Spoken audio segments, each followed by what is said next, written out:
Stage Pass, Institute of Gaming. For more details, contact 7093965965965.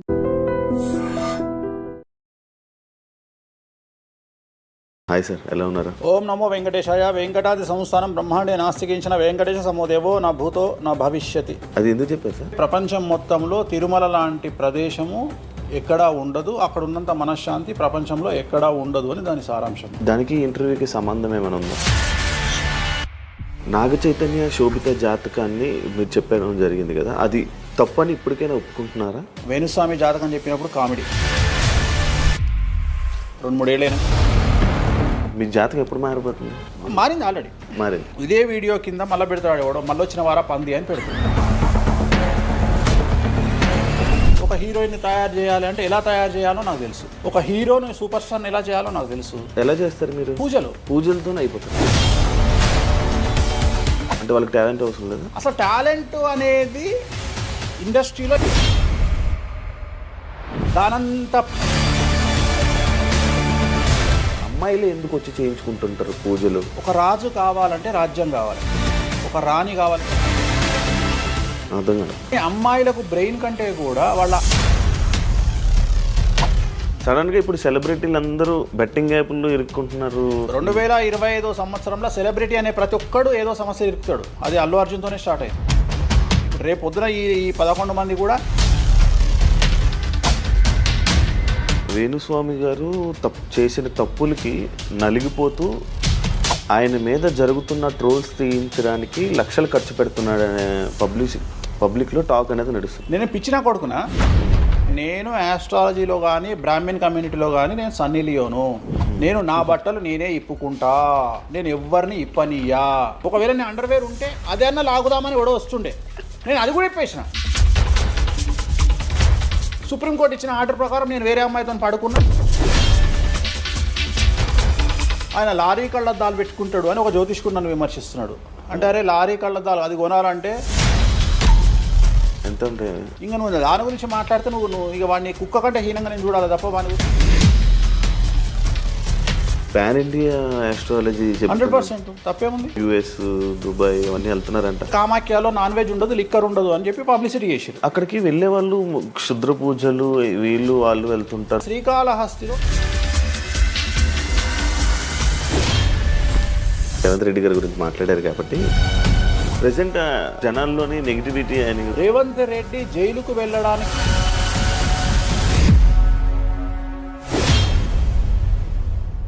Hi hello నమస్తే, నేను మీ anchor Shiva. Welcome to Aiden media. ఈరోజు మన ముందున్న గెస్ట్ ఆల్రెడీ ప్రోమో చూస్తే మీకు అర్థమైపోయి ఉంటుంది, మన వేణుస్వామి గారు ఈరోజు మనతో ఉన్నారు. నేను గత 2-3 సంవత్సరాల నుంచి అనుకుంటున్నాను అసలు వేణుస్వామి గారిని కలవాలి, ఒకసారి మనం మాట్లాడాలి, మనం కూడా ఇంటర్వ్యూ చేయాలి, కొన్ని విషయాలు తెలుసుకోవాలి అని నేను చాలాసార్లు ప్రయత్నించాను, బట్ అవ్వలేదు. ఫైనల్గా ఇప్పుడు అయ్యింది. అదే కాకుండా మరి కొన్ని రోజులు ఉగాది రానుంది, దాని గురించి రాశి ఫలాలు అండ్ కొత్త విషయాలు ఆయన మాటల్లోనే తెలుసుకునే ప్రయత్నం అయితే చేద్దాం. హాయ్ సార్, ఎలా ఉన్నారు? ఓం నమో వెంకటేశాయ. వెంకటాది సంస్థానం బ్రహ్మాండే నాస్తికించిన వెంకటేశ సమోదేవో నా భూతో నా భవిష్యతి. సూపర్. అది ఎందుకు చెప్పారు సార్? ఇప్పుడు వెంకటాద్రి సంస్థానం బ్రహ్మాండే నాస్తికించిన వెంకటేశ సమోదేవో నా భూతో నా భవిష్యతి అంటే కలియుగ దైవమైనటువంటి ప్రోటోకాల్ దైవమైనటువంటి వెంకటేశ్వర స్వామి వారు లాంటి భగవంతుడు, దేవుడు ఇక రాడు, రాలేడు, రాబోడు. అలాగే ప్రపంచం మొత్తంలో తిరుమల లాంటి ప్రదేశము ఎక్కడా ఉండదు, అక్కడ ఉన్నంత మనశ్శాంతి ప్రపంచంలో ఎక్కడా ఉండదు అని దాని సారాంశం. దానికి ఇంటర్వ్యూకి సంబంధం ఏమైనా ఉందా? నేను ఫాలో అయ్యేది శ్రీ వెంకటేశ్వర స్వామిని, కామాఖ్య అమ్మవారిని. సో మనం ఏదైతే జనరల్గా మాట్లాడతామో ఆ మాట్లాడే సందర్భంలో ఈ జనరల్గా నాకు ఇప్పటి వరకు గత 20 సంవత్సరాల నుండి ఏ ఇంటర్వ్యూలో కూడా పేపరు పెన్ను ప్రిపేర్ అవ్వడము, పేపర్లు పెన్నులు పెట్టుకొని వచ్చి కూర్చోవడము అలవాట్లేదు. సో నేను కూర్చొని మాట్లాడింది అంతా కూడా ఆ స్వామి అమ్మవారు మాత్రమే పలికిస్తారు. సో నేను మాట్లాడే ప్రతి మాట నాకు సంబంధం లేదు, ఎందుకంటే మీరు అబ్జర్వ్ చేసిరు నా దగ్గర ఏ పెన్ను లేదు, పేపర్ లేదు. మీరు ఏం అడుగుతారో నాకు తెలియదు, నేను మీతో ఈ ప్రశ్నలు అడగాలని నేను ఇంతవరకు చెప్పలేదు. సో మీరు ఏం అడుగుతారో మీ ఐక్యూ లెవెల్ని బట్టి ఉంటుంది. సో నాకు ఆన్సర్ చేసేది స్వామి అమ్మవార్లు ఆన్సర్ చేస్తారు. సో అది చెప్పి ఇంటర్వ్యూలో కూర్చోవడం నాకు అలవాటు. సో ఏదైనా మీరే పలికిస్తారు అనేటువంటి బ్లైండ్ నమ్మకంతో, గుడ్డి నమ్మకంతో ఆ స్వామిని అమ్మవారిని నమ్ముకొని కూర్చుంటాను ఇంటర్వ్యూలో. సో నాకు అలవాటు ఏంటంటే కలియుగ దైవం, ప్రోటోకాల్ దైవం మనం చూస్తుంటాం. మాకు రాముడు ఇష్టము, మాకు శివుడు ఇష్టము. వెంకటేశ్వర స్వామి వద్ద మాత్రమే డబ్బు ఉంటుంది. వేరే వాళ్ళ దగ్గర డబ్బులు ఉండవు. ఉదాహరణ రాముడు ఉన్నాడు, సంవత్సరం నాడు ఒకటే రోజు ఆయన దగ్గరికి పోతాం మనం, అది శ్రీరామనవమి. శివుడు ఉన్నాడు, శివరాత్రి నాడు తప్ప ఎప్పుడూ పోము, కానీ ప్రతిరోజు వెళ్ళేది వెంకటేశ్వర స్వామి వారి దగ్గర. వెంకటేశ్వర స్వామి భోగమైనటువంటి అనుభవిస్తూ ఉంటాడు. ఆయనకు భోగ శ్రీనివాసులు అని వెంకటేశ్వర స్వామి వారు, మనం తిరుపతికి వెళ్తే తిరుపతిలో వెంకటేశ్వర స్వామి వారి దగ్గర చిన్న విగ్రహం ఉంటుంది కింద, దాన్ని భోగ వెంకటేశ్వర స్వామి అంటారు. అంటే ఆయనకున్నంత అనుభవించేదంతా ఆయన్ని అక్కడనే ఆ వెంకటేశ్వర స్వామి వారే అనుభవిస్తారు.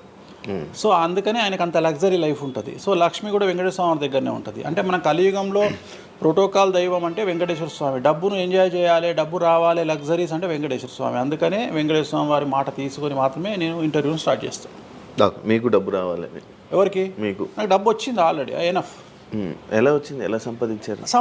సంపాదించాలనే కసి ఉంటుంది కాబట్టి సంపాదిస్తాం. అంటే నేను ఎలా నమ్ముతా అంటే, ఒక సామెత ఉంటుంది, వీడి జాతకమే బాగుంటే వీడి జాతకాలు ఎందుకు చెప్పుకుంటాడు.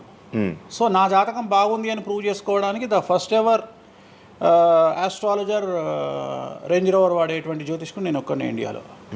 సో అన్ని లగ్జరీస్ లైఫ్లో ఎంజాయ్ చేస్తేనే వేరే వాడికి మనం మాట్లాడేటువంటి రైట్స్ ఉంటాయి అనేటువంటిది ఉద్దేశం నాది. ఓకే, ఎగ్జాంపుల్ చెప్తా. ఒక తండ్రి ఒక 10 ఫోటోలు, ఒక Tendulkar photo, Modi photo, Amit Shah photo, ఒక ప్రముఖ హీరోయిన్ నయనతార ఫోటో, లేకపోతే ఒక రేవంత్ రెడ్డి ఫోటో, చంద్రబాబు నాయుడు ఫోటో, ఇట్లా అన్నీ తీసుకెళ్ళి పెట్టి ఇంట్లోకి వెళ్ళి తన కొడుకును పిలిచి, ఈ ఫోటోల్లో నువ్వు ఎవరు కావాలనుకుంటున్నావు అని అడిగితే వాడు అక్కడ ఉన్నటువంటి ఫోటోల్లో ఏదో ఒక ఫోటో పిక్ చేసుకుంటాడు. కానీ ఏ కొడుకు కూడా నీలాగా కావాలనుకుంటున్నా నాన్న అని చెప్పాడు. ఆ సిగ్గు వీడికి ఉండదు, అలా పెంచగలిగినటువంటి తత్వం వీడికి ఉండదు. సో నేను ఆ టైపు కాదు. నా కూతురు కానీ నా కొడుకు కానీ నీలాగా పెరగాలి నాన్న, నీలాగా నేను ఒక రోల్ మోడల్ అయితే నాన్న అనిపించుకునేటువంటి పరిస్థితి ఉన్నది. మీ ఫోటో కూడా పెడతారు అక్కడ? పెట్టను, నేను అసలు పెట్టను. నా కూతురే ఇవన్నీ నాకు వద్దు అని ఇట్లా పక్కకు జరిపి నేను నీలాగా తయారవుతా అని చెప్తుంది నా కూతురు. So that is my aim. So aim కదా సక్సెస్. నేను ఇవాళ నా కూతురు నన్ను చూస్తే నా తండ్రి నాకు రోల్ మోడల్ అని చెప్తుంది. రోల్ మోడల్ అని చెప్పాలంటే అన్ని రకాలుగా ఉండాలి. మనము ఒక కూతుర్ని చూసుకునే విధానంలో ఉంటుంది, ఒక భార్యను చూసుకునే విధానంలో ఉంటుంది. అలాగే సామాజికంగా మనం మన కూతురికి ఏమి ఇస్తున్నామో, కొడుకుకి ఏమి ఇస్తున్నాము, సమాజంలోకి వాళ్ళని ఎట్లా వదులుతున్నాము అనేటువంటిది కూడా అది ముఖ్యమైనటువంటి విషయం. సో ఇవన్నిటికీ సంసిద్ధతను వ్యక్తం చేయాల్సినటువంటి పరిస్థితి, వీటిని తయారు చేయాల్సినటువంటి పరిస్థితి నా మీద ఉంటుంది. సో నన్ను ఫస్ట్ ఎవరు కూడా క్వశ్చన్ చేయడానికి వీలు లేదు. అంటే నా దగ్గరకు వచ్చేవాడు, వేణుస్వామి నీ జాతకం బాగుంటే నువ్వు జాతకాలు ఎందుకు చెప్పుకుంటావు? సో ఇప్పుడు నేను ఒక హీరోయిన్ని తయారు చేయాలి అంటే ఎలా తయారు చేయాలో నాకు తెలుసు. అంటే ఆమె జాతకంలో యోగం ఉంటే ఆమెను సూపర్ స్టార్ ఎలా చేయాలో నాకు తెలుసు, ఒక హీరోని సూపర్ స్టార్ని ఎలా చేయాలో నాకు తెలుసు. సో ఎలా చేస్తారు మీరు? పూజలతోనే అయిపోతారా? పూజలతోనే అయిపోతారు. అంటే వాళ్ళకి టాలెంట్ అవసరం లేదు? వాళ్ళకి టాలెంట్ జాతకం ఉంటేనే అంటున్నా కదా, యోగం ఉంటేనే అవుతారు కదా. జాతకంలో ఉంటుందని ఉంటుంది, ఒకవేళ ఉన్నదని మనకు కనిపించింది. అవును, వాళ్ళకి ఒకవేళ టాలెంట్ లేకపోతే అసలు టాలెంట్ అనేది ఇండస్ట్రీలో ఎవరికీ ఉండదు. Practice makes perfect. ఓకే, దానంత పనికి మాలిన మాట ఇంకోటి లేదు. శివ రాగానే ఫస్ట్ ఇంటర్వ్యూలోనే ఇరగదీయడు. శివ 1వ ఇంటర్వ్యూకు, శివ 100వ ఇంటర్వ్యూకు నక్కకు నాగలో అనుకున్నంత తేడా ఉంటుంది. మరి శివ ఫస్ట్ ఇంటర్వ్యూలోనే టాలెంట్ ఇరగదీసిండా? Practice makes perfect. అంత ఛాన్స్ ఇవ్వట్లేదు కదా ఇప్పుడు ఇండస్ట్రీలో. ఎవరు ఇక్కడికి వచ్చి ప్రాక్టీస్ చేసుకుంటామంటే ఛాన్సులు రావట్లేదు కదా. ఆటోమేటిక్గా టాలెంట్ అనేది మనము ప్లే చేస్తున్న రోల్స్ను బట్టి వస్తుంది. డైరెక్ట్గా అల్లు అర్జున్ గంగోత్రి సినిమాలో చూసిన అల్లు అర్జున్కు, పుష్ప 3లో చూసిన అల్లు అర్జున్కు కోడిపిల్ల లెక్క కళ్ళు తిరిగి కింద పడతాం అందరం. ఆయన హావభావాలు కానీ, ఆయన ముఖవర్చస్సు కానీ, గంగోత్రి సినిమాలో ఉన్నటువంటి అల్లు అర్జున్కు, పుష్ప 3కి. మరి గంగోత్రిలోనే పుష్ప 3 లాగా ఎందుకు లేడు అల్లు అర్జున్ అంటే? మరి అప్పుడు టాలెంట్ లేదా? సో ఇక్కడ ప్రాక్టీస్ మేక్స్ పర్ఫెక్ట్. అంటే కొన్ని పనికి మాలినటువంటి మాటలు మాట్లాడేటువంటి ఎప్పుడో 50 ఏళ్ళ కింద సామెతలను తీసుకొచ్చి రుద్దే ప్రయత్నం చేస్తారు. సో ఇక్కడ టాలెంట్ అనేది పక్కన పెడదాం, అవకాశం ముఖ్యం. నువ్వు టాలెంట్ ప్రూవ్ చేసుకోవాలంటే అవకాశం ముఖ్యం. శివ అనేవాడు యాంకరింగ్లో తోపు తురుము అని ప్రూవ్ చేసుకోవాలంటే అవకాశం ముఖ్యం. అవకాశం లేకపోతే శివలో టాలెంట్ ఉండదు, ఆ టాలెంట్ డెవలప్మెంట్ ఉండదు. సో ఇక్కడ ఏంది అంటే అవకాశాలు రావడం కోసం మనం ప్రయత్నం చేస్తాం. ఒక సీఎం సీట్ ఎక్కడం కోసం సీఎం ఏం చేస్తాడు అని తెలవాలి అంటే సీట్ ఎక్కాలి. సీట్ ఎక్కిన తర్వాత సీఎంగా ఈయన పనికొస్తాడా రాడని డిసైడ్ అవుతుంది. అట్లనే ఒక అమ్మాయి హీరోయిన్ అయిన తర్వాత ఈ అమ్మాయికి అంత సీన్ ఉందా లేదా అనే విషయం తెలుస్తుంది. సో మనం కనుక నయనతారని తీసుకున్నా, సమంతని తీసుకున్నా, ఏ హీరోయిన్ తీసుకున్నా, ఏ హీరోని తీసుకున్నా, వాళ్ళ ఫస్ట్ సినిమాకు, వాళ్ళ 3వ సినిమాకు, వాళ్ళ 30వ సినిమాకు ఎక్స్ట్రీమ్ చేంజెస్ ఉంటాయి. సో ఇవన్నీ ఎట్లా వస్తున్నాయి అంటే ఫస్ట్ సినిమాకి టాలెంట్ లేదు, వాళ్ళు సానబట్టబడతారు. వాళ్ళకు వచ్చేటువంటి క్యారెక్టర్ల ద్వారా వాళ్ళు ఆ లెవెల్కి వస్తారు. అట్లనే ఒక గ్రామస్థాయి సర్పంచ్ నుండి స్టార్ట్ అయినటువంటి వ్యక్తి వాళ్ళ రాష్ట్రానికి తెలంగాణకు ముఖ్యమంత్రి అయిన రేవంత్ రెడ్డి అంటే ఆయన ప్లానింగు, ఆయన ఎట్లా చేయాలి, ఎట్లా సీఎం కావాలి అనే ఆలోచనల ద్వారా ఇక్కడికి వచ్చిండు. తెలంగాణలో కాంగ్రెస్లో ఎంతోమంది తోపులు తురుములు ఉండగా రేవంత్ రెడ్డి ఎందుకు సీఎం అయ్యిండు అంటే రేవంత్ రెడ్డి టార్గెట్ సీఎం పదవి. మధ్యలో ఉండేవాళ్ళు వేరే వాళ్ళందరూ టార్గెట్ సీఎం పదవి కాదు, కానీ రేవంత్ రెడ్డి మాత్రమే అన్ని కష్టాలు పడ్డాడు. రేవంత్ రెడ్డి మాత్రమే సీఎం టార్గెట్ చేసుకొని వాళ్ళ పదవి వచ్చింది. సో ఇది ప్రాక్టీస్ మేక్స్ పర్ఫెక్ట్.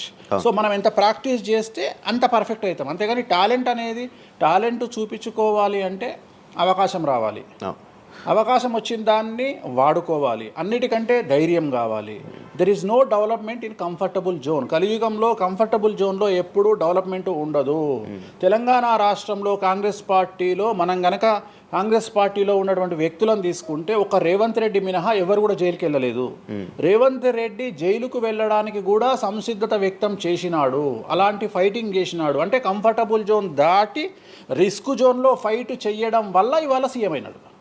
మిగతా వాళ్ళందరూ ఎక్కడనో దగ్గర భయపడ్డమో, బాధపడ్డమో, వెనకడికి వేయడం వల్లనో వాళ్ళు అక్కడనే ఉండిపోయారు.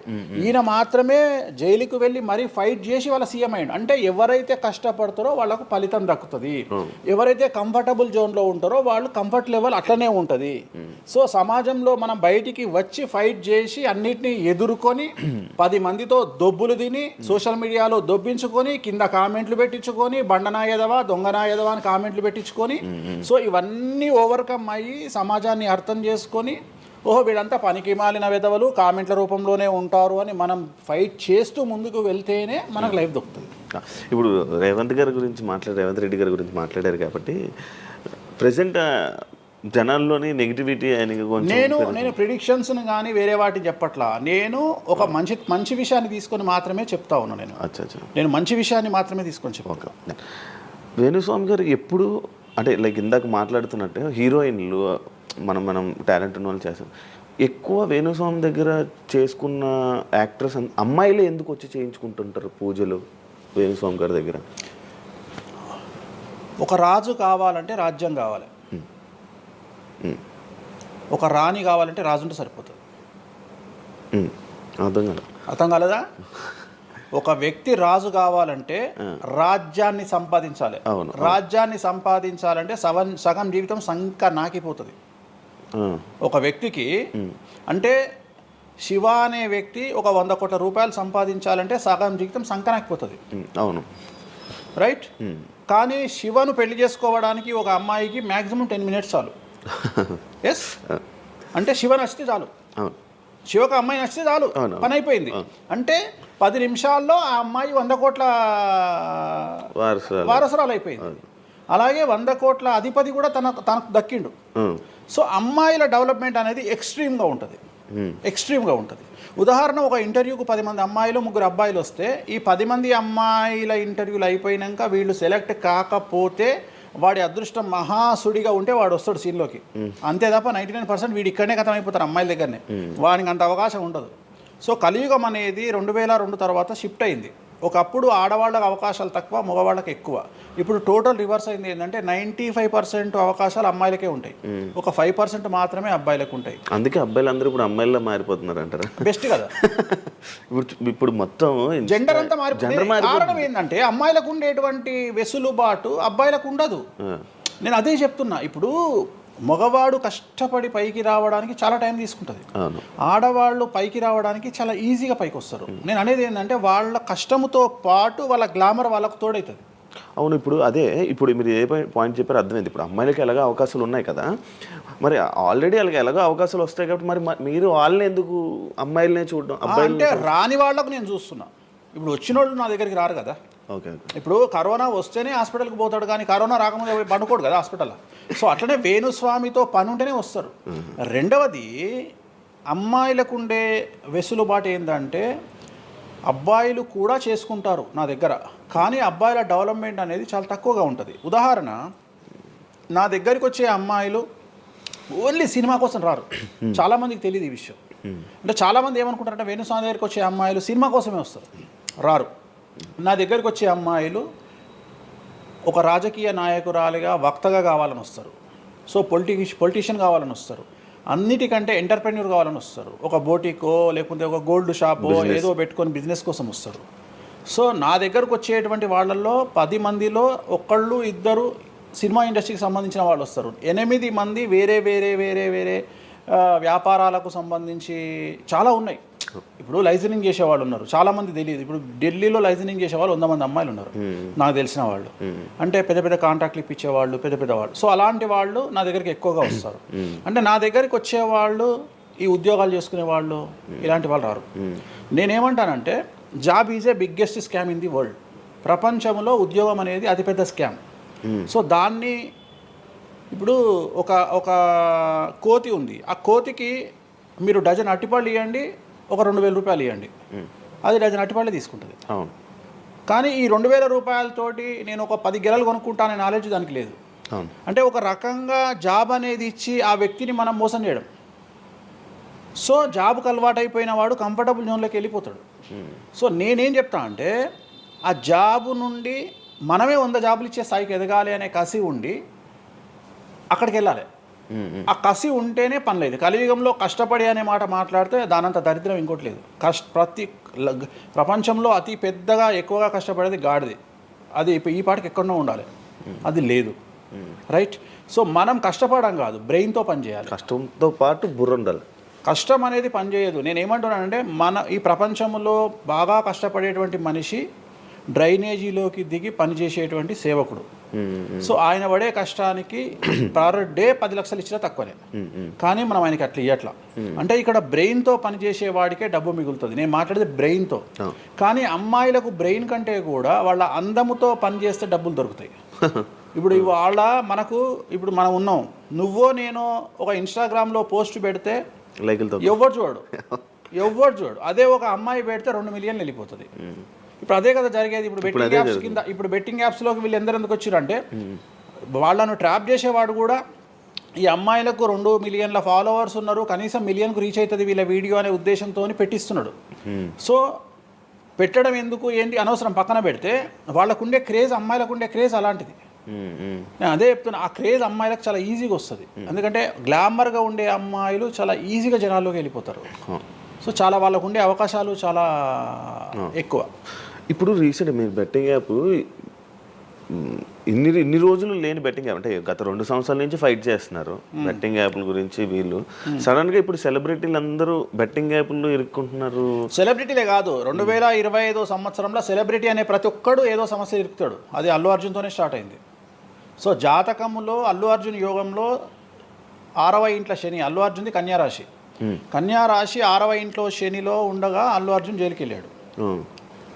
సో దానివల్ల ఆయనకు వెంట్రుక ముక్కతో సమానం. ఎందుకంటే తెల్లారు వచ్చి ఆయన టిఫిన్ చేస్తే ఆపలేరు, ఆయన టూర్కు పోతే ఆపలేరు, ఆయన రేపు పొద్దున పుష్ప 3కి 3,000 కోట్లు వసూలు చేస్తుంది, దాన్ని ఎవడు ఆపలేడు. అంటే ఒక వ్యక్తిని జైలుకు పోయి ఇచ్చినంత మాత్రం ఎవడు ఆపలేడు. మహా అంటే బెయిల్ తీసుకొని బయటకు వస్తాం. ఇప్పుడు రేపు పొద్దున ఈ 11 మంది కూడా సరే జైలుకు పోతారా పోరా, అంత తీవ్రమైన నేరమా నాకు ఐడియా లేదు.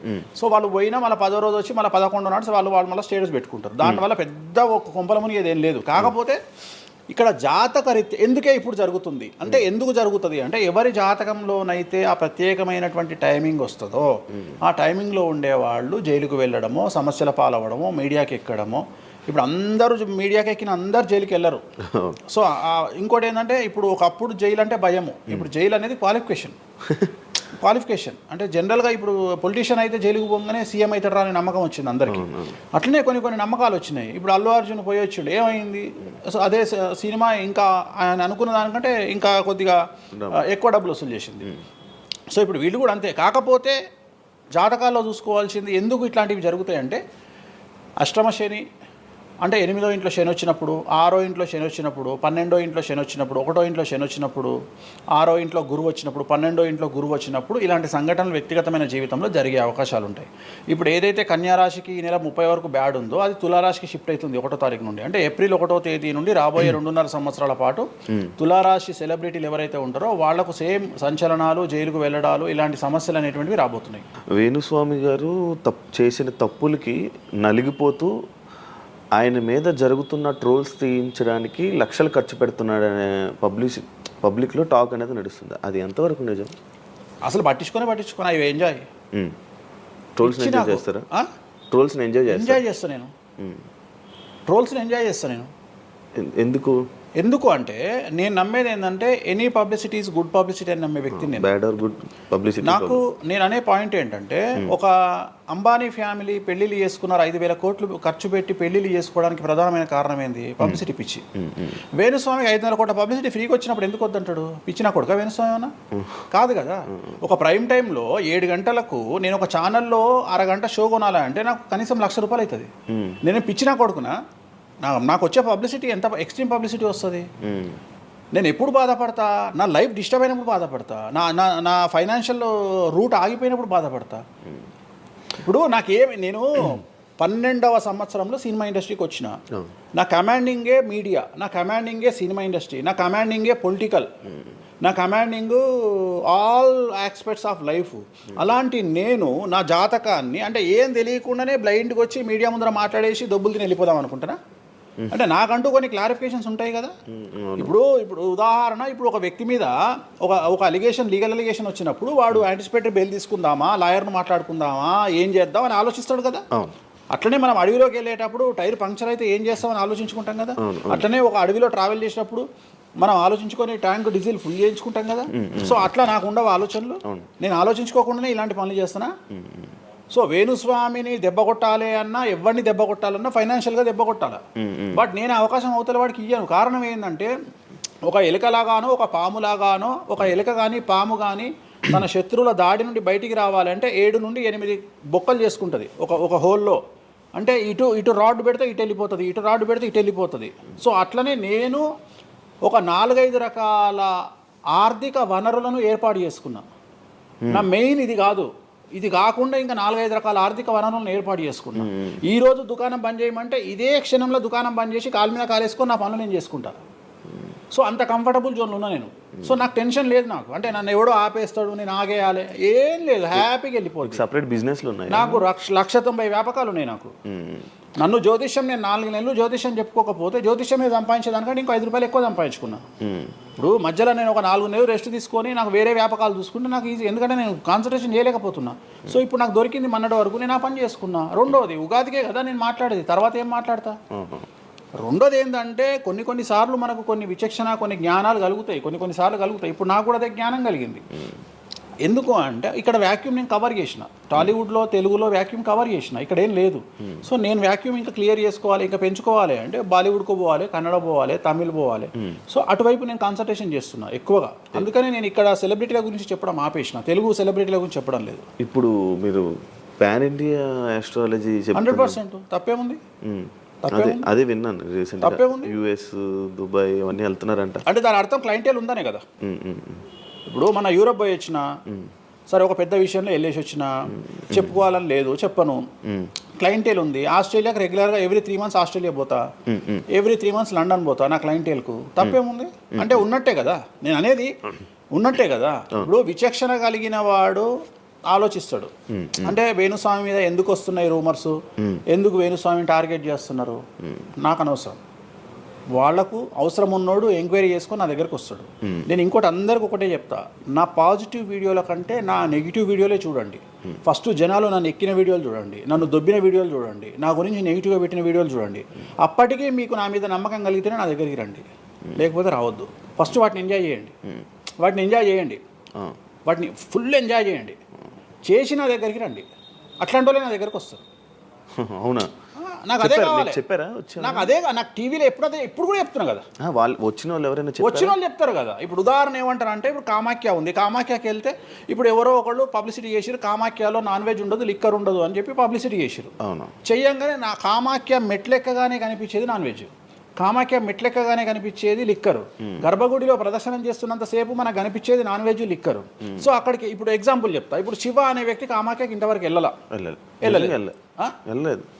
సో ఇప్పుడు ఏమనుకుంటాడంటే, వేణుస్వామి గురించి చెప్పిన ప్రచారాన్ని శివ నమ్ముతాడు. నాకు అదే కావాలి, ఇప్పుడు నమ్మడమే కావాలా. కానీ శివ నెల తర్వాత కామాఖ్యకి వెళ్తాడు. వెళ్ళిన తర్వాత ఎక్కడ చూసినా అడుగున నాన్ వెజ్ లిక్కర్ కనిపిస్తుంది శివకు. శివకు లాస్ట్కు ప్రసాదం కూడా నాన్ వెజ్ ఇస్తారు, ప్రసాదం కూడా లిక్కరే ఇస్తారు. అంటే తాగునాయన అని చెప్పి చేతిలో పోస్తారు. అంటే తీర్థంలో లిక్కర్ పోసి మీకు తీర్థం ఇస్తారు, మీరు తీర్థం తాగుతారు, లిక్కర్ పోసిరు. అప్పుడు ఒకసారి మీకు గుర్తొచ్చేది ఎవరు? వేణుస్వామి. ఓహో, వేణుస్వామి చెప్పింది 100కు 100% నిజము. అంటే మనం మూర్ఖులము, ఇన్ని రోజులు నమ్మింది, మనం తప్పు చేసినాం వేణుస్వామి విషయంలో. అక్కడికి వెళ్ళే వాళ్ళు క్షుద్ర పూజలు వీళ్ళు వాళ్ళు వెళ్తుంటారు. అసలు క్షుద్రం అంటే ఏంది? క్షుద్ర పూజలు శ్మశానంలో చేస్తారు. ఇవి వామాచార పూజలు. మందులలో, అలోపతి మందుల్లో రెగ్యులర్ మందులు స్టిరాయిడ్స్ లాగా స్టిరాయిడ్స్ అనేవి ఇవి. సో నాలెడ్జ్ లేకపోతే నిమ్మకాయలు పెట్టిన ప్రతి చోట క్షుద్ర పూజ అంటే, శ్రీకాళహస్తిలో నిమ్మకాయలతోనే పూజ చేస్తారు. క్షుద్ర పూజ నాది అంటే వేణుస్వామి పూజలు చేయడం క్షుద్ర పూజలు, వామాచార పూజలు. వామాచార పూజ నేను అనేది ఏంటంటే, నేను అది ఇప్పుడు ఇందాక అదే చెప్పిన, అనేవాడు ఫిల్టర్ లేకుండా ఎన్నన్నా అనుకొని, ఒకవేళ అట్లా అనుకుంటే వేణుస్వామి క్షుద్ర పూజలు చేస్తే సోషల్ మీడియాలో ఎందుకు పెట్టుకుంటాడు? నా లైఫ్లో నేను చెప్పేది ఒకటే, నేను ఆస్ట్రాలజీలో కానీ బ్రాహ్మణ్ కమ్యూనిటీలో కానీ నేను సన్నీ లియోను. నేను నా బట్టలు నేనే ఇప్పుకుంటా, నేను ఎవ్వరిని ఇప్పనియ్యా, నా బట్టలు నేనే ఇప్పుకుంటా. నేను దొంగతనంగా ఇవాళ వరకు పూజ చేసినా, దొంగతనంగా చెయ్యలేదు. పైన పూజ అవుతుంది, మీరు కెమెరా తీసుకొని పోయి పెట్టుకోండి. నాన్ వెజ్ పెట్టిర్రు, లిక్కర్ పెట్టిర్రు, పైన పూజ అవుతుంది. సో మీ ఇష్టం వచ్చినవి తీసుకోండి. నేను శాస్త్రానికి విరుద్ధంగా చేస్తే అమ్మవారు నన్ను సర్వనాశనం చేస్తుంది. నాకెవడన్నా అడ్డొచ్చి అనవసరంగా అమ్మవారిని బద్నాం చేస్తే వాడు సర్వనాశనం అవుతాడు. Simple logic. ఇంట్లో పెద్ద ఏం లేదు, ఇంట్లో నేను పెద్ద గొప్పగా చెప్పుకునేదే లేదు. వామాచారాన్ని క్షుద్ర పూజలుగా భావించి మాట్లాడుకుంటే మీ కర్మ. ఇంకోటి, నేను ఎందుకు లైవ్లో పెడతా పూజలన్నీ? ఎందుకు పెడుతున్నా అంటే, నేను చేసేటి సక్రమమైనటువంటివి కాబట్టే పెడుతున్నా. ఇంకోటి, ఎక్స్ప్లోర్ చేసేవాడికి తెలుస్తాయి ఇవన్నీ. కామాఖ్య పోవాలంటే పోయేటప్పుడు 15,000, వచ్చేటప్పుడు 15,000, 30,000 రూపాయల ఫ్లైట్ టికెట్ ఎక్కి పోవాలి. ఒకప్పుడు 4,000 రూపాయల ఫ్లైట్ టికెట్ ఉంది వేణుస్వామి ప్రచారం చేయక ముందుకు. వారానికి ఒక్క ఫ్లైట్ ఉండే గౌహతికి. ఇవాళ ప్రతిరోజు పోవడానికి 3 ఫ్లైట్లు, రిటర్న్ రావడానికి 4 ఫ్లైట్లు వేణుస్వామి వల్ల ఏర్పడ్డాయి. ఇవాళ తెలుగు, మీరు కామాఖ్య టెంపుల్కి వెళ్తే ప్రతి 10 మందిలో 5 తెలుగు వాళ్ళే ఉంటారు, కర్ణాటక వాళ్ళు ఉంటారు, తమిళ వాళ్ళు ఉంటారు. సో ఇంత స్ప్రెడ్ అయింది కామాఖ్య. సో రెండవది, తెలియకుండా మాట్లాడే వాళ్ళ గురించి నేను మాట్లాడా, ఎక్స్ప్లోర్ చేసి మాట్లాడే వాళ్ళ గురించి నేను మాట్లాడతాను. మీరు కామాఖ్యకి వెళ్తే ఇప్పుడు గోవాలో ఏముంటుంది? మందు ఉంటుంది. ఉదాహరణ, బ్యాంకాక్ అనగానే ప్రతి నా కొడుకు మాట్లాడేది ఏంది? మసాజ్. హైదరాబాద్ కంటే గొప్పగా ఉంటుందా బ్యాంకాక్? నాకు తెలియదు. ఇండియా కంటే గొప్పగా ఉంటుందా బ్యాంకాక్? లేదు. మరి ఇప్పుడు అట్లాంటప్పుడు ఆడవాళ్ళు ఎందుకు పోతున్నారు? ఇప్పుడు బ్యాంకాక్కు ఆడవాళ్ళు విపరీతంగా పోతున్నారు. అంటే బ్యాంకాక్లో మసాజ్ కాకుండా బీచెస్, వైట్ శాండ్ బీచెస్ చాలా ఫేమస్, ఫ్రూట్స్ ఫేమస్, చెట్లు ఫేమస్, ఎంటర్టైన్ చేసే ప్లేసెస్ చాలా. అంటే మూర్ఖులు, నాలెడ్జ్ లేని వాళ్ళు బ్యాంకాక్ గురించి తప్పుగా మాట్లాడతారు. అట్లనే మన దగ్గర పెద్దాపురం ఉంది. పెద్దాపురం గురించి అదేనా ఇక దాని అర్థం? పెద్దాపురంలో బుట్ట భోజనం చాలా ఫేమస్. నేను ఎక్కడికి వెళ్ళిపోయాను. పెద్దాపురం అని ఉంది, బుట్ట భోజనం ఉంది. పెద్దాపురంలో బుట్ట భోజనం నాకు ఇష్టము, కొంతమందికి వేరే ఇష్టం. అంటే నేను అనేది ఏంటంటే, మీ ఇష్టం వచ్చినట్టు. ఇప్పుడు చిలకలూరుపేట అని పేరు, అంత మాత్రం తప్పు పడతామా? అంటే మూర్ఖపు వేదవాళ్ళు మాట్లాడే మాటలకు నేను తీసుకోవాల్సినటువంటి పని నాకు లేదు. రెండవది, కాదేది విమర్శకు అనర్హం. అంటే వేణుస్వామి దగ్గర విషయం ఉంది, వేణుస్వామి సెలబ్రిటీ కంటెంట్, లేదా వేణుస్వామిని ట్రోల్ చేసినా, వేణుస్వామిని తిట్టినా, వేణుస్వామి గురించి సబ్జెక్టు పెట్టినా, కనీసం మనకు ఒక వీడియోతోని ఒక 5 జీతాలు వెళ్తాయి అనేటువంటి నమ్మేటువంటి ప్రజల గురించి నేను మాట్లాడను. ఎందుకంటే నా వల్ల వాళ్ళ జీతాలు వెళ్తున్నప్పుడు నేను సంతోషపడతా. నా వల్ల జీతాలు వెళ్తున్నప్పుడు నేను ఎంత తిడితే నాకు అంత ఆనందం. ఎందుకంటే వేణుస్వామి మంచోడు అని చెబితే ఎవడు చూడడు. వేణుస్వామిని తిడితే 5 లక్షలు చూస్తారు. 5 లక్షలు అంటే కనీసం 30,000 రూపాయలు. అంటే నాకు తెలియదు సరిగా, ఒక జీతం వెళ్ళిపోతుంది కదా. సో నేను అనే పాయింట్ ఏంటంటే, నన్ను తిడితే నేను అసలు బాధపడను, నన్ను తిడితే నేను సంతోషపడతా. కారణం ఏంటంటే, అట్లీస్ట్ ఆ వీడియోతోని నన్ను ఒక 1000 మంది అన్న గుర్తుపడతారు. ఇప్పుడు ఆస్ట్రాలజీ పరంగా నాకు ఉండే గుర్తింపు నాకు ఉంది, నేను కాదనను. కానీ ఇంకా నా గుర్తింపు నేను పెంచుకోవాలంటే ఎట్లా పెంచుకుంటా, నాతో అయిపోయింది. ఇంతకంటే నేను ఏం చేయలేను. ఇక నేను మ్యాక్సిమం చేసేసిన ఆస్ట్రాలజీలో. ఇప్పుడు వేణుస్వామి అంటే సౌత్ ఇండియాలో వేణుస్వామి అనగానే ఆస్ట్రాలజీ పేరు వస్తుంది, ఆస్ట్రాలజీ అనగానే వేణుస్వామి వస్తుంది. ఎవడు అవునన్నా కాదన్నా నేనే మార్గదర్శకం, దీంట్లో అనుమానమే లేదు. కానీ ఇంతకంటే నాకు ఇంకేదో కావాలి అంటే నేను డబ్బులు, ఇప్పుడు మీరు నా దగ్గరకు వచ్చిరు, ఎక్కడైనా నా నేమ్ ప్లేట్ మీరు చూసిరా? చూడలేదు. నా ఫోటో కనిపిస్తుందా మీకు నా ఆఫీస్లో? లేదు. అది నా రేంజ్, అది నా రేంజ్. నాకు విజిటింగ్ కార్డు ఉండదు, నాకు విజిటింగ్ కార్డు ఉండదు, నాకు నేమ్ ప్లేట్ ఉండదు, నాకు నా ఫోటో ఉండదు ఎక్కడ. అమ్మవారి ఫోటోలు, వెంకటేశ్వర ఫోటోలు తప్ప నా పర్సనల్ ఫోటోలు నేను ఎక్కడ పెట్టుకోను. మీరు నన్ను వేణుస్వామి కాదు ఎల్లయ్య అన్న నేను యాక్సెప్ట్ చేస్తాను. ఒకవేళ ఒకరోజు యాంకరింగ్లో ఒక ఆమె ఏం చేసిందంటే, అమ్మాయి ఇంటర్వ్యూ చేయబోతూ వేణుస్వామి కాకుండా ఏదో కొత్త పేరు చెప్పింది. కొత్త పేరు చెప్పి భయపడ్డది. అంటే నేను ఫ్లోలో చెప్పేసి భయపడ్డది. స్వామి తప్పు చెప్పినా అంటే నీ ఇష్టం వచ్చిన పేరు చెప్పుకోపో అన్న. జనాలకైతే నేను వేణుస్వామి అని తెలుసు కదా. ఇప్పుడు వేణుస్వామి బొమ్మేసి పుల్లయ్య అంటే అయితే వేణుస్వామి అనుకుంటారు కదా జనాలు. నేను అనేది అది. సో నాకు ఎంత విమర్శ చేస్తే ఐఎమ్ ఫీల్ హ్యాపీ. అదే మీ గురించి మీరు అంత క్రియేట్ జనాల్లో అందరికీ తెలుసు, అంత ఉంది ఆల్రెడీ. నేను మౌత్ పబ్లిసిటీని నమ్ముతా. మౌత్. రెండవది సింపుల్ లాజిక్. తెలుగు జనాలు అంత పిచ్చోళ్ళ. ఎక్కడ ఎవరి గురించి నెగిటివ్ పడుతుంది, ఏం పడుతుంది, ఎందుకు పడుతుంది, దీని వెనకాల ఏం జరుగుతుంది అని ఆలోచించలేనంత చవటలో నేను అనుకోను. ప్రతి యాడ్ను క్షుణ్ణంగా పరిశీలిస్తారు, ప్రతి టీవీలో టెలికాస్ట్ అయ్యే ప్రతిదీ క్షుణ్ణంగా పరిశీలిస్తారు, దీని వెనక వీళ్ళ మోటో ఏంది అనేది కూడా ఆలోచిస్తారు. సో చాలా సింపుల్గా అనలైజ్ చేస్తారు. సో అంత మాత్రాన నాకు వచ్చేదేముంది, జనాలు ఒకటి నన్ను విమర్శించేవాడికి లేదా నన్ను శత్రువుగా భావించేవాడు ఆ 2 రోజులు మందు ఎక్కువ తాగుతాడు, 2 పెగ్గులు, అంతకుమించి వాడు వీకేది ఏం లేదు. రెగ్యులర్గా తాగే మందు కంటే 2 పెగ్గులు ఎక్కువ తాగుతాడు, 2 ముక్కలు ఎక్కువ తింటాడు, ఎందుకంటే అబ్బా వేణుస్వామికి ఏదో అయిపోయింది అని. కానీ అంతకుమించి జరిగేది ఏముంటుంది, వేణుస్వామి మర్డర్ చేసినా, మానభంగం చేసినా రాజ్యాంగానికి అతీతంగా లోపలికి పోతాడు. అది కాకుండా 19(1) ప్రకారమే ఎవరికైతే జనాలకు స్వేచ్ఛ మాట్లాడే హక్కు ఉందో దాన్ని బేస్ చేసుకొని వేణుస్వామి మాట్లాడతాడు తప్ప వేణుస్వామి రాజ్యాంగాన్ని మీరి ప్రవర్తించేటువంటి పరిస్థితి లేదు. రాజ్యాంగానికి లోబడి ప్రవర్తిస్తాడు. సో ఆర్టికల్ స్పీచ్ 19(1) ప్రకారమే మాట్లాడతాడు. దీంట్లో ఎటువంటి సమస్యలు లేదు. నా వృత్తి ఆస్ట్రాలజీ. సో పర్ఫెక్ట్గా మాట్లాడుకుంటా. కానీ నా గురించి నెగిటివ్గా మాట్లాడే వాళ్ళు ఎప్పుడు కూడా నా శ్రేయోభిలాషలే, ఎందుకంటే వాళ్ళు నా స్థాయిని పెంచుతూ ఉన్నారు కాబట్టి నేను వాళ్ళని ఎప్పుడూ శత్రువులుగా భావించను. వేణుస్వామి గారితో డేంజర్ అంటే మిగతా కొంతమంది బ్రాహ్మణ లైక్ పంతులు కానీ వీళ్ళు కానీ చెప్పేది ఇది, వేణుస్వామి గారు డేంజరు, ఆయన్ని ఒకవేళ ఏమైనా అంటే మళ్ళీ ఆయన పూజలు చేసి మనం నాశనం అయిపోయేలా ఇది కూడా ఆయన చేయగలడు, పవర్స్ ఉన్నాయి. నమ్ముతున్నట్టే కదా, అంటే నాకు వర్తుందనే కదా. అలా అర్థం కాదు, వర్తున్నట్టే కదా. ఇప్పుడు వర్త్ లేకపోతే ఫీల్ కావాలి, భయపడుతున్నారంటే నమ్ముతున్నట్టే కదా. సబ్జెక్ట్ ఉందని నమ్ముతున్నారు కదా. ఓకే ఓకే, పవర్స్ ఉన్నాయి, పవర్స్ నమ్ముతున్నారంటే సబ్జెక్టే కదా. అది తప్పేం లేదే దాంట్లో, దాని తప్పేం లేదు కదా. అంటే నా దగ్గర పవర్స్ నమ్ముతున్నారు కదా, ఇట్ ఈస్ ప్రూవ్డ్ కదా. నేను అనే పాయింట్ ఏంటంటే, నేనేదో జనాల్ని ఉద్ధరిస్తా, నేనేదో జనాలకు పూజలు చేసి వాళ్ళను మంచి చేస్తా అనుకున్నప్పుడు ఫస్ట్ అడిగే క్వశ్చన్ ఏంటంటే, రేపు ఇచ్చినాయాలా నీకు వచ్చిన సమస్యల్ని క్లియర్ చేసుకోరా అంటారు ఫస్ట్. మరి నా సమస్యలను క్లియర్ చేసుకుంటా కదా, లాజికా కాదా? చేస్తారా నిజంగా? నేను అడిగే పాయింట్ మీకు అర్థం కాలా? అర్థమైంది. నేను చెప్తున్నది ఒకటి, నీకు అర్థమవుతున్నది ఏమంటున్నా. నాకు ఒక న్యాయపరమైన చిక్కు వచ్చినప్పుడు దాని నుండి బయటపడడానికి నేను పూజలు చేసుకుంటానా, చేసుకోనా? మరి వాటి ద్వారానే కదా నేను జనాలకి. ఇప్పుడు నీకేదన్నా ప్రాబ్లం వచ్చి రేపు పొద్దున వేణుస్వామి గారు నాకు ఈ సమస్య వచ్చింది అంటే సమస్య మీరు ఎప్పుడు నమ్ముతారు? నన్ను మీరు చేశాక అది మీరు నేను బయటపడ్డప్పుడు నమ్ముతారు. అదే మీ సమస్యల నుంచి మీరు బయటపడ్డాక జనాలు నమ్ముతారు. అర్థమైంది. బట్టతల పెట్టుకొని నేను వెంట్రుకలు మొలిపిస్తాను టీవీలో యాడ్ ఇస్తే అమనాబూతులు తిడతారు. అరే నీకే గుండు మీద ఎంటికలు లేవు, నువ్వేం మొలికిస్తావురా అని. అట్లనే నేను కూడా నా స్టామినా ఏందో జనాలకు తెలియజెప్పాలి అంటే నేను నా సమస్యల నుండి బయటపడ్డప్పుడే కదా ఎదుటి వ్యక్తికి చేసే రైట్స్ నాకు ఉంటాయని చెప్తున్నా. అంటే ఇప్పుడు మీకు వచ్చిన సమస్యల నుంచి మీరు బయటపడ్డానికి మీకు మీరే పూజ చేసుకున్నారు. ఎందుకు చేసుకో? నా జాతకాన్ని నేను విశ్లేషించుకుంటా కదా. నాకు వచ్చే సమస్య నేను అనుకోను, బట్ నేను సమస్యలు వస్తే వాటిని క్లియర్ చేసుకోవడానికి నాకుండే రెమెడీస్ నాకు ఉంటాయి కదా. మీరు చేశారు ఆ పూజల్లో ఎవరైనా నష్టపోయారా? ఎవరినైనా? ఎవరిని నేను అనేది ఏంటంటే మనం బాగుండాలని కోరుకుంటాం. ఇంకోటి ఏంటంటే ఫస్ట్ నేను శత్రువుగా భావించాలి కదా. నేను అంత దూరం ఆలోచించాను. నేను ఎదుటి వ్యక్తిని శత్రువుగా ఎప్పుడు భావిస్తా అంటే వ్యక్తిగతంగా వచ్చి నన్ను కొట్టినప్పుడు నేను భావిస్తా. అంటే నా గురించి చెడుగా మాట్లాడడం అనేది నాకు శత్రువు కాదు, ఎందుకంటే వాళ్ళ వృత్తి అది. బోల్డ్ మంది మాట్లాడతారు, అందరూ శత్రువులు. నేను అదే అంటున్నా. ఇప్పుడు ఇదే వీడియో కింద మళ్ళీ పెడతాడు ఎవడో, మళ్ళీ వచ్చిన వారా పంది అని పెడతాడు. ఇప్పుడు నేను వాడిని ఇల్లు ఎత్తుక్కుంటూ పోవాలా నేను? వాడిని ఇల్లు నాకు కనీసం లక్షల్లో క్లయింటేల్ ఉంటుంది. ఈ వీడియో కింద తిడితే తిడితే ఒక 10 మంది తిడతారు. ఈ 10 మంది అలవాటు కాదు, కలియుగ ధర్మము. నేను చాలా ప్రాక్టికల్గా ఉంటా.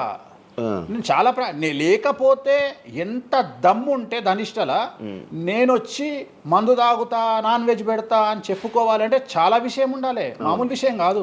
ఈ కమ్యూనిటీలో తట్టుకోవాలి. అందుకనే నేనేమంటున్నా, ఒక బ్రాహ్మడు అనగానే ఇప్పుడు ఉదాహరణ ఒక పెద్ద పూజారు ఉన్నాడు ఏ గుడికి, ఆ పెద్ద పూజారిని టార్గెట్ చేయాలంటే ఫస్ట్ టార్గెట్ చేసేది నాన్ వెజ్ తింటాడు, లిక్కర్ ముట్టుకుంటాడు అని చెప్తారు. అందుకని నేనే నా బట్టలు ఇప్పేసుకుంటున్నా, అవకాశం లేదు అంటే నేను ఆల్మోస్ట్ అండర్వేర్తో సహా అన్ని ఇప్పేసిన. ఒకవేళ నేను అండర్వేర్ ఉంటే అదే అన్న లాగుదామని ఎవడో వస్తుండే, నేను అది కూడా ఇప్పేసిన. ఇంకేముంది నా నాయన నన్ను ఇప్పడానికి? నా దగ్గర ఏం లేదు కదా. ఇప్పుడు నువ్వేమైనా కొత్తవి చూపిస్తే ఏం చూపిస్తావు? నువ్వేం చూపిస్తావు? సుప్రీంకోర్టు ఇచ్చిన ఆర్డర్ ప్రకారం నేను వేరే అమ్మాయితో పడుకున్నా, అమ్మాయితో ఇష్టంతో పడుకుంటే అది కూడా నాకేం తప్పు లేదు. ఇంకా నువ్వు నాకు ఏం చూపిస్తావు? నేను ఎప్పుడన్నా సామాజికానికి వ్యతిరేకంగా చేసినప్పుడు, శాస్త్రానికి వ్యతిరేకంగా చేసినప్పుడు నువ్వు నా గురించి వ్యతిరేకంగా చూపిస్తావు. అంతే తప్ప నా దగ్గర ఏమున్నాయని చూపిస్తావు? నేను చచ్చే వరకు చూపించలేవు. నేను నన్ను బొందబెట్టే వరకు, నన్ను తగలబెట్టే వరకు నేను తప్పు చేసినా చూపించలేవు. నేను చెయ్యను. మీరే చెప్పేసుకుంటున్నారు. నేనే చెయ్యను. నేను ఇప్పుడు పైసలు లేనివాడు, పైసలు పోగొట్టుకున్నవాడు బెట్టింగ్లోకి పోతాడు. లేదా ఇప్పుడు కొత్త వ్యవహారాలు ఉన్నాయి. ఒకడేమో నిధులు దొరుకుతాయని పోతాడు, ఒకడేమో రైస్ పుల్లర్ అని పోతాడు. ఇవన్నీ ఏం కావని తెలుసు, మనకు తెలుసు, వాడికి తెలియదు. వాడు మానసికంగా వీక్ కాబట్టి వాడు సొంతంగా డబ్బులు దొంగతనంగా నాకు అవసరమే లేదురా నాయన. నాకు వేరే వ్యాపకాల నుండి డబ్బులు వస్తున్నప్పుడు లంగ పని చేసే అవకాశం నేనెందుకు చేస్తా? నాకు అవసరమే లేదు. నన్ను లంగ పని చేయమని చెప్తే నేను చెయ్య, నాకు వద్దు. నేను లంగ పని చేసే సవ్వాలే లేదు, నాకు అవసరం లేదు. రెండోది ఏంటంటే నా దగ్గరికి రానంత వరకే నా గురించి నెగిటివ్గా మాట్లాడతారు. ఒక్కసారి నా ఆఫీస్లోకి ఎంటర్ అయ్యారు అంటే వానికే అర్థమైపోతుంది, నీ అమ్మాయి నా కుల్లా ఉన్నాడు రా నాయన, ఈయనతో వేస్ట్, ఈయన దగ్గర ఏం దొరకదు. రెండవది, ఇవాళ ఎక్కడ పడితే అక్కడ కెమెరాలు పెట్టుకొచ్చేటువంటి స్థాయిలో ఇది మనకు సైన్స్ పెరిగింది. ముక్కు పుల్లలు కూడా పెట్టుకొస్తారు, చౌకమ్మలు కూడా పెట్టుకొస్తారు.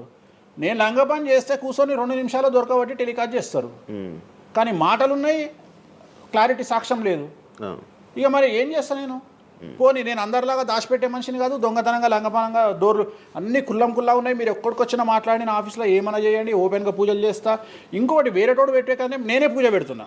ఇంకోటి రెండోది, బాటిల్ కూడా నా చేతిలో పట్టుకొని అమ్మవారికి నైవేద్యం చేస్తున్నా. పోనీ నేను బాటిల్ దొంగతనంగా ఇది మందు బాటిల్ కాదు అని చెప్తలేను, blue label bottle, royal salute bottle నేనే పోసి మరి అమ్మవారికి నైవేద్యం చేస్తున్నా.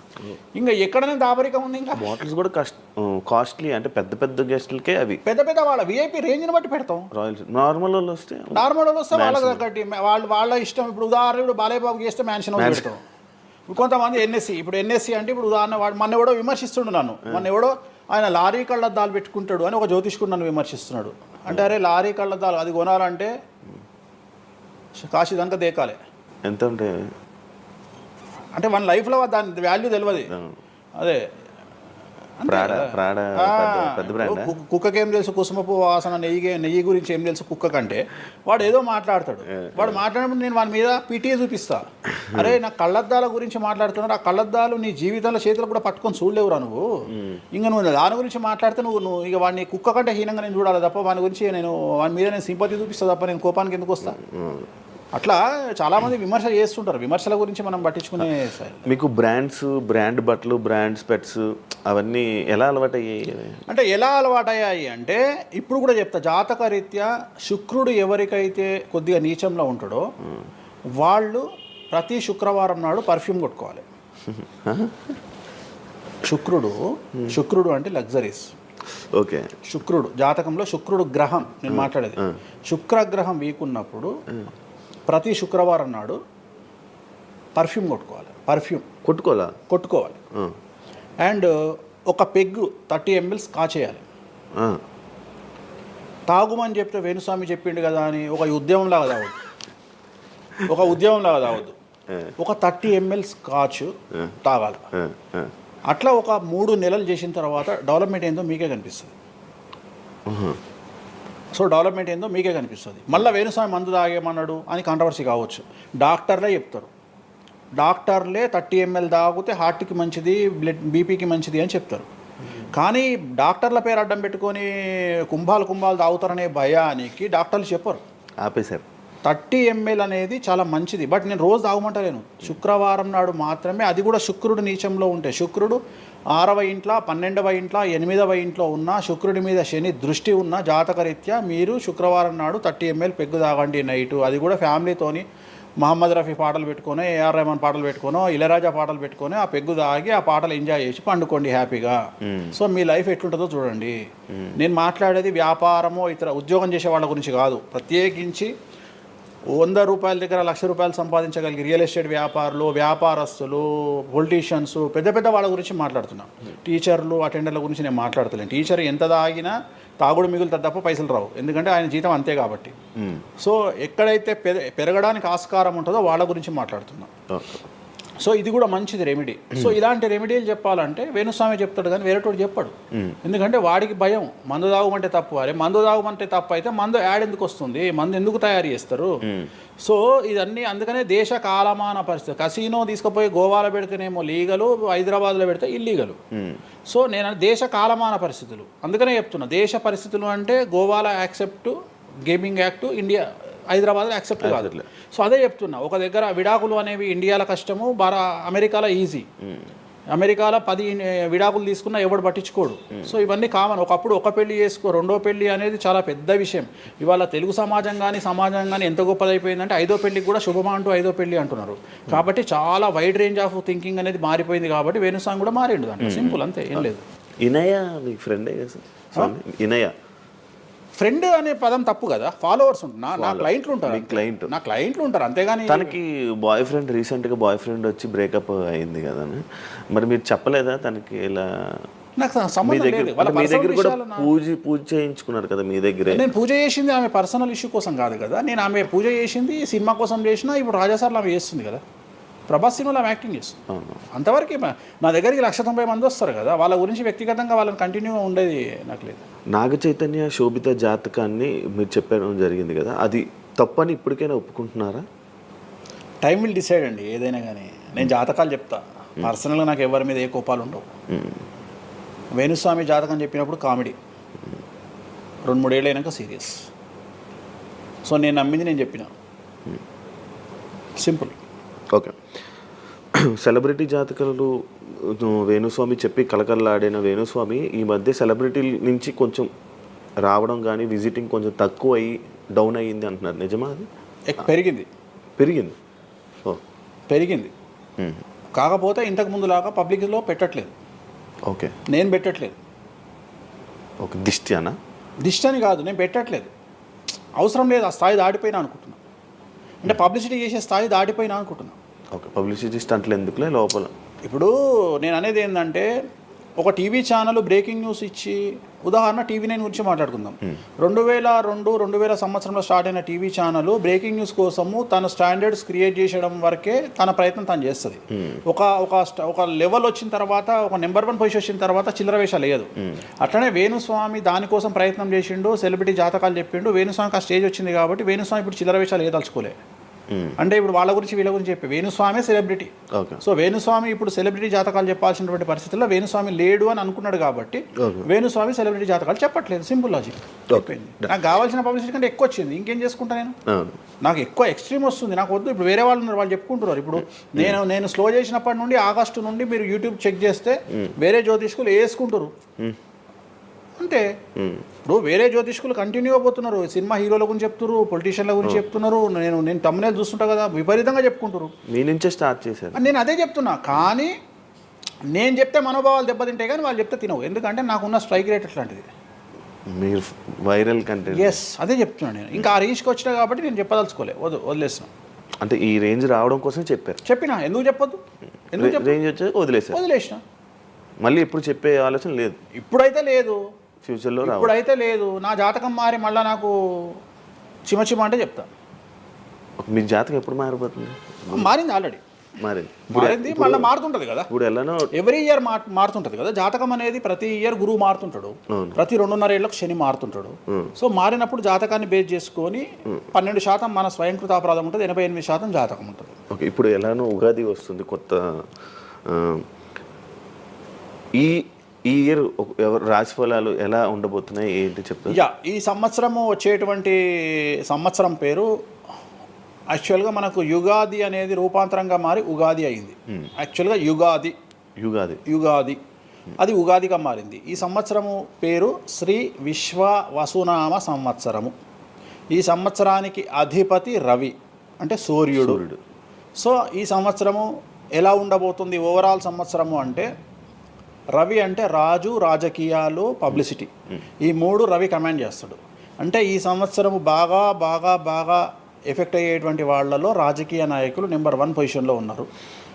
దేశాలు ఉన్నాయి అంటే దేశాల మధ్యన, రాష్ట్రాల మధ్యన యుద్ధ వాతావరణము, రాజుల మధ్యన వైరము, రాజులకు ప్రాణగండము, రాజులకు కారాగార వాసము, ప్రకృతి వైపరీత్యాలు, మరీ ముఖ్యంగా అగ్ని ప్రమాదాలు, విమాన ప్రమాదాలు, పడవ ప్రమాదాలు, రైలు ప్రమాదాలు, సో అనుకోని ప్రదేశాలలో అగ్ని ప్రమాదాలు, అలాగే సునామీ హెచ్చరికలు, అలాగే నగరాల్లో విపరీతమైన వర్షపాతము,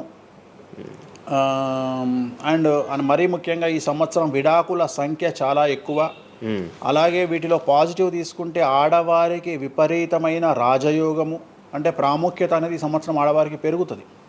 అలాగే 25 సంవత్సరాల నుండి 35 సంవత్సరాల యువతలో ఎక్కువగా కార్డియాక్ అరెస్ట్లు అంటే చనిపోవడము, అలాగే కన్ను లేదా చర్మానికి హార్ట్, లివరు సంబంధించినటువంటి ఏదైనా ఒక వైరస్ బాధించే అవకాశము.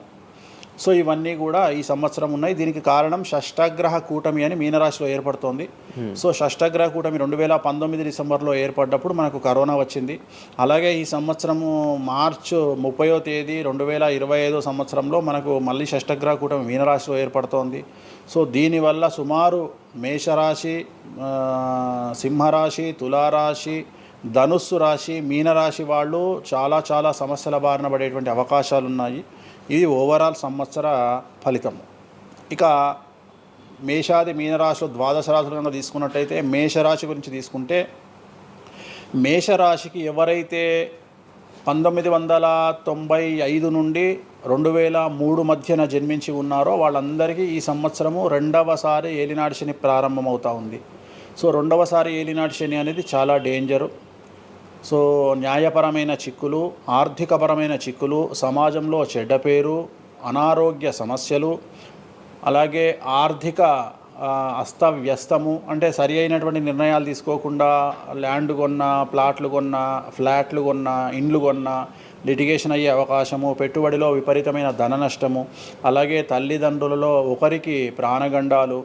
సో ఇవన్నీ, అలాగే వీసాలు రిజెక్ట్ అవ్వడము, H1B వీసాలు క్యాన్సిల్ అవ్వడము, ఇండియాకు రావడం వేరే దేశం నుండి, ఉద్యోగం కోల్పోవడము, అలాగే ఆర్థిక నష్టము, ఇవన్నీ కూడా కనిపిస్తూ ఉన్నాయి ఈ సంవత్సరం మేషరాశి వారికి. మరి ఏం చేయాలా అంటే, నలుపు రంగు దుస్తులకు దూరంగా ఉండాలి. తిరునల్లార్ శనీశ్వర ఆలయంలో ప్రత్యేకమైన శని పూజ నిర్వహించుకోవడం ద్వారా సమస్యల నుండి బయటపడేటువంటి అవకాశాలు 100కి 100% ఉన్నాయి. నెక్స్ట్ వృషభ రాశి. ఈ సంవత్సరం 100కి 100% అనుకూలంగా ఉన్నటువంటి రాశి వృషభ రాశి. పట్టిందల్లా బంగారంగా ఉంటుంది, ఏది చేసినా సక్సెస్ కనిపిస్తుంది. గత 5 సంవత్సరాల నుండి పడుతున్నటువంటి కష్టాలన్నీ తొలగిపోతాయి. సో ఆర్థికంగా విపరీతంగా ఉంటుంది. వ్యాపారంలో రూపాయికి 10 రూపాయల లాభం వస్తుంది. ఉద్యోగస్తులకు ట్రాన్స్ఫర్స్ ఉంటాయి, ప్రమోషన్లు ఉంటాయి. ప్రభుత్వ ఉద్యోగస్తులకు మ్యూచువల్ కింద భార్యాభర్తలు ఒకే ప్రదేశానికి వచ్చేటువంటి అవకాశాలు కనిపిస్తూ ఉన్నాయి. విద్యార్థులకు ఉత్తీర్ణత శాతం ఉంటుంది. అలాగే కోరుకున్నటువంటి యూనివర్సిటీలో ప్లేస్మెంట్స్ దొరుకుతాయి. అలాగే విదేశీ వీసాలు అప్రూవ్ అవుతాయి. రైతులకు 2 పంటలు అనుకూలంగా ఉంటాయి. కళాకారులకు మంచి కార్యక్రమాలు వస్తాయి. విదేశాల్లో కార్యక్రమాలు నిర్వహిస్తారు కళాకారులు. సో ఏ రకంగా తీసుకున్నా వృషభ రాశి వారికి అనుకూలమైన ఫలితాలు ఉన్నాయి, ఎటువంటి రెమెడీస్ అవసరం లేదు. నెక్స్ట్ మిథున రాశి. సో వ్యయ గురువు నుండి జన్మ గురువులోకి మారుతున్నటువంటి గురువు వల్ల విపరీత రాజయోగం అనేటువంటిది మిథున రాశి వారికి గోచరిస్తూ ఉంది. సో మిథున రాశి వారికి ఈ సంవత్సరం పట్టిందల్లా బంగారంగా ఉంటుంది. ఇంతకుముందు చెప్పినట్టుగా ఈ రాశికి కూడా 100కు 100% అనుకూలంగా ఉంది. మరీ ముఖ్యంగా రాజకీయ నాయకులకు అన్ఎక్స్పెక్టెడ్ పాజిటివ్ థింగ్స్ జరగడం ఈ సంవత్సరం గమనించాల్సినటువంటి విషయం. అవివాహితులకు వివాహయోగ సూచనలు, సంతానం లేని వారికి సంతాన యోగము, ఉద్యోగం లేని వారికి ఉద్యోగము, ట్రాన్స్ఫర్స్ కోరుకునే వారికి ట్రాన్స్ఫర్స్, అలాగే అన్ని రంగాల్లో పనిచేసేటువంటి వారికి, ప్రభుత్వ ప్రైవేటు ఉద్యోగాల్లో ఉండేవారికి పాజిటివ్ థింగ్స్, ప్రమోషన్లు, ట్రాన్స్ఫర్స్, వ్యాపారస్తులకు అనుకూలతలు ఇవన్నీ కూడా కనిపిస్తూ ఉన్నాయి. స్త్రీలకు మరీ ముఖ్యంగా అనుకూలంగా ఉండబోతూ ఉంది. సో మిథున రాశి వారికి ఎటువంటి సమస్యలు ఈ సంవత్సరం లేవు. సో నెక్స్ట్ వచ్చే రాశి కర్కాటక రాశి. సో కర్కాటక రాశి వారికి సంబంధించి 100కు 90% అనుకూలమైనటువంటి ఫలితాలు ఉన్నాయి. 10% సమస్య ఏమిటి అంటే మే 9, 2025 నాడు గురువు వ్యయంలోకి వస్తూ ఉన్నాడు. మిథున రాశి ప్రవేశం అనేటువంటిది గురువు వ్యయంలోకి వస్తూ ఉన్నాడు. అది ఒక్కటే ఒక సమస్య కనిపిస్తూ ఉంది. సో 90% చాలా అనుకూలంగా ఉండబోతూ ఉంది. అష్టమ శని వెళ్ళిపోతుంది. 9వ ఇంట్లోకి శని భాగ్యస్థానంలోకి వస్తున్నాడు. సో అనుకూలమైనటువంటి ఫలితాలు ఉన్నప్పటికీ ఎవరైతే కర్కాటక రాశి జాతకులు 60 సంవత్సరాలు దాటి ఉంటారో వాళ్లకు సమస్యలు అనేటువంటివి, ఆరోగ్యపరమైన ఇబ్బందులు అనేటువంటివి కనిపిస్తున్నాయి.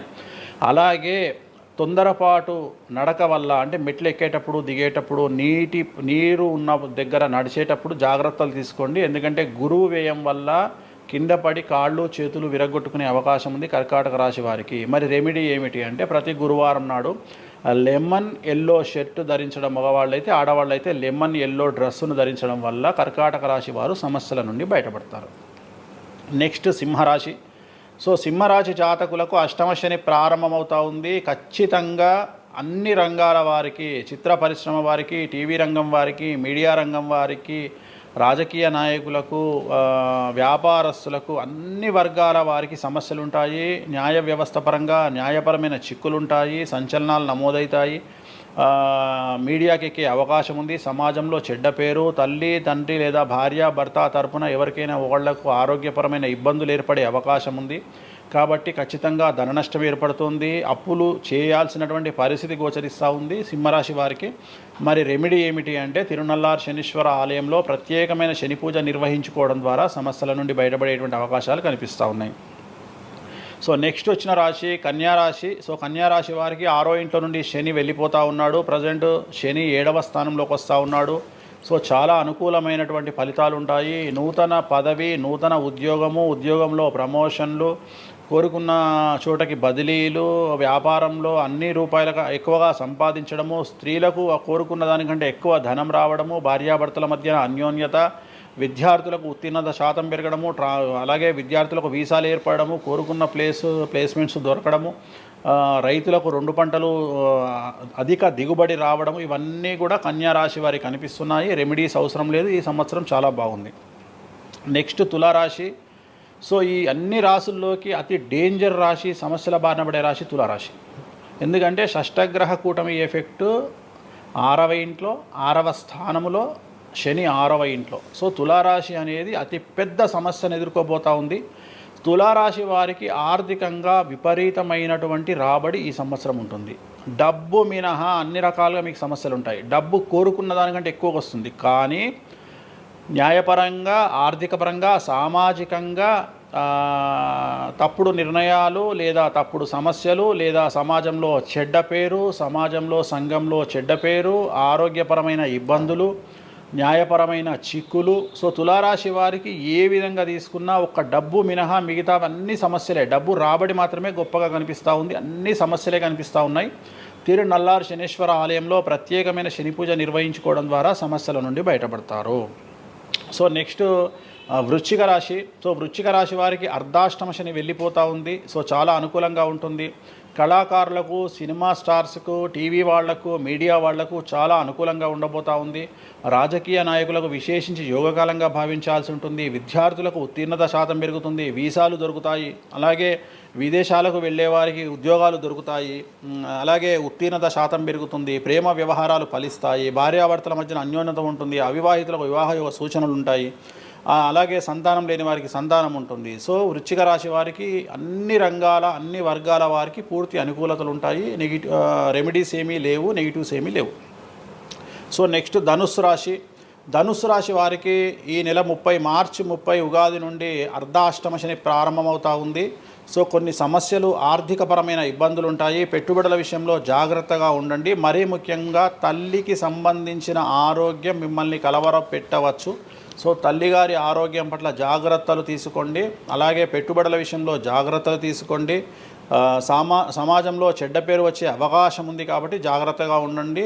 సో ధనుస్సు రాశి వారు తిరునల్లార్ శనీశ్వర ఆలయంలో ప్రత్యేకమైన శని పూజ నిర్వహించడం ద్వారా సమస్యల నుండి బయటపడతారు.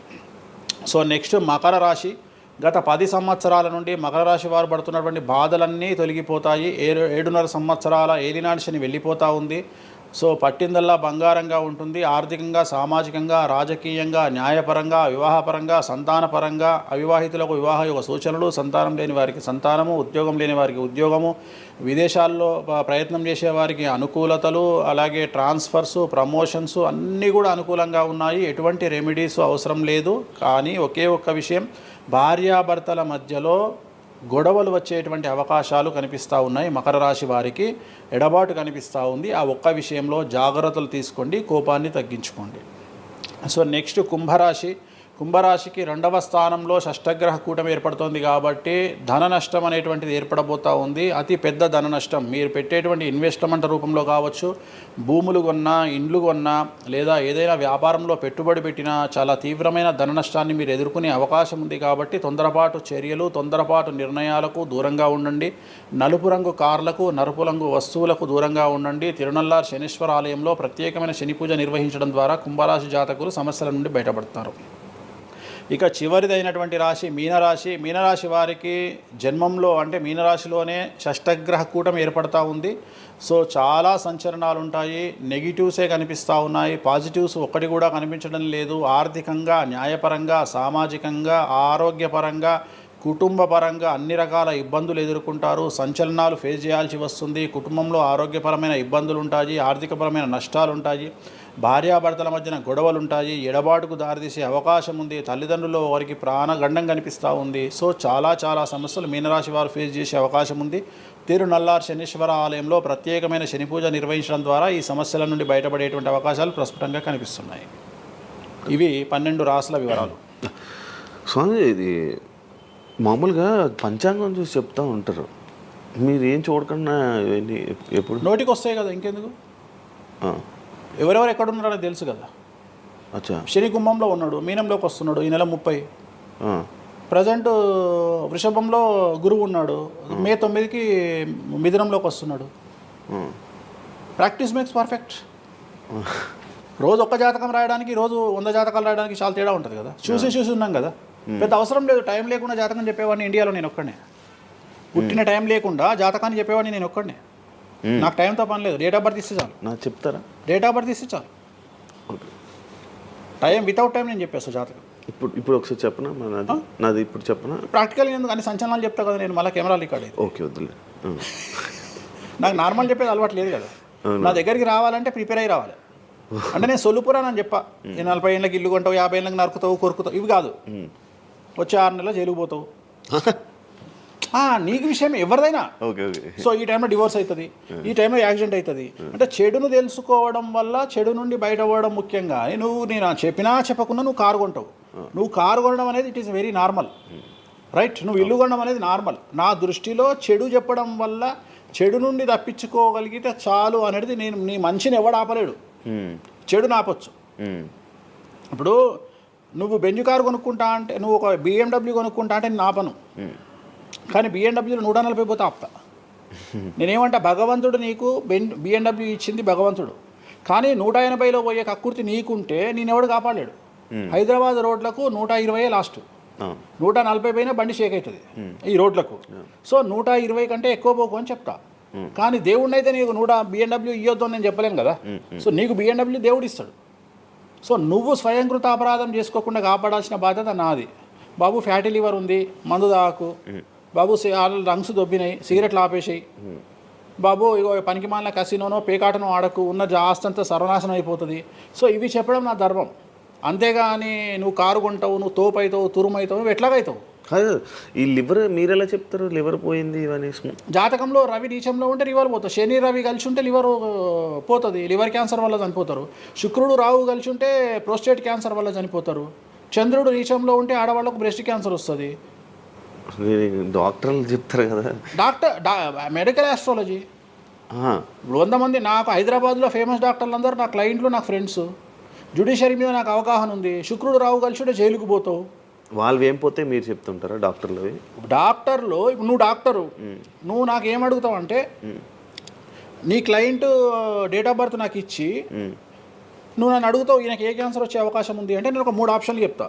3 ఆప్షన్లు చెప్పినాక నీకు క్లారిటీ వస్తుంది. నేను చెప్తా ఆయనకు ప్రోస్టేట్ క్యాన్సర్ వస్తుంది అని చెప్తా. ఎస్ ప్రోస్టేట్ క్యాన్సరే స్టేజ్ 2లో ఉన్నాడు అని చెప్తావు. ఆయన చెప్తాడు. చెప్పినాక ఈయన ఎన్ని రోజులు బతుకుతాడు డాక్టర్ స్వామి గారు అని అడిగితే నేను ఆయన డేట్ ఆఫ్ బర్త్ని బేస్ చేసుకొని ఇక ఇన్ని రోజులు బతుకుతాడు అని చెప్తా. సో ట్రీట్మెంట్ వల్ల ఈయనకి ఏమైనా బెనిఫిట్ అయ్యే అవకాశం ఉందా అని అడుగుతాడు.